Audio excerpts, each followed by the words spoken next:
Hi, welcome back to Velo News TV. I'm Neil Rogers. We're here at the finish of Stage 4, Tour Missouri, with Slipstream Chipotle rider Timmy Duggan. Timmy, I just asked you a second ago how many breakaways you were in today, and your answer was, I think, every one. You were obviously in the decisive breakaway. Talk a little bit about when that move went and the dynamics in the break, and particularly what happened when Louder and Lil went up the road.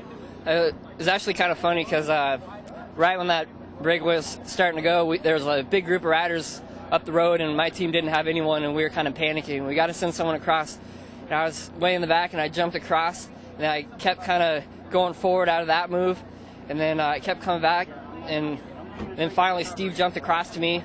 We had a few other guys, and finally it went. So it was just a matter of attrition and on a super hard course, and finally it broke. Yeah, what a day. It's the longest stage of the tour. It's the windiest so far, and I think it was like 45 miles before the break finally went. So I mean, that must have been the toughest 2 hours of racing just to start.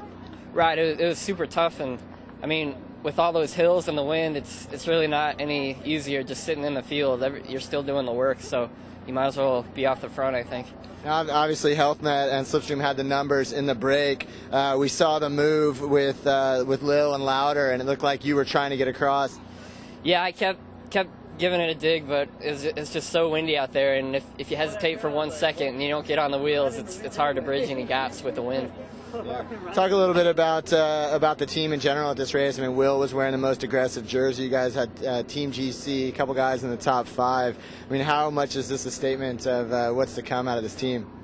I think it's just a big statement about how balanced and how strong our team is as a whole, and we're leading the team classification. We're the only team to have 2 guys in that break on the big day a couple days ago. Stage 2, yeah. And I think that says a lot of the strength of our team, and we got the right guys, and we work together. One last question. You know, I noticed, I think it was the first sprint point, the group was pretty shattered. I mean, it looked like Louder came across by himself, and then there was kind of 1s and 2s, and then maybe like 5 or 6 guys. What happened there?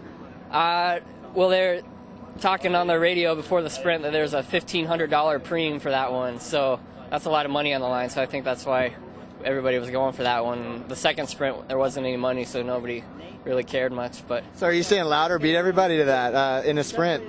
He did, and Steve Koza gave him a run for his money. I think he was second, but not fast enough. A little bit of a heartbreaker to be out there that long and get caught that close to the finish. Did you think you were going to stay away, or were you kind of doing the math and thinking maybe not so much? I mean, what was the gap? 4 minutes at its highest? Yeah, I was kind of doing the math the whole time, and you know, I knew it was going to come down to the last 5 or 6 kilometers, you know, and if the field hesitated once, or maybe if there's a crash in the field, you never know what's going to happen. You just can't give up, and you got to keep going and see what happens. Looked like the team was ready to rally around Brad Huff there, but talk from what you saw about the last kilometer. I was pretty much at the back in the last kilometer, but we had our whole team on the front and kind of got thrown off by that hill at the end, and it was tough coming down that descent up the hill, and then the wind and the long drag above that, and it's just tough to time it right if you don't know the finish is perfect. Yeah. Hey, nice ride. Great job today. Thanks, Neil. All right, thanks, Timmy.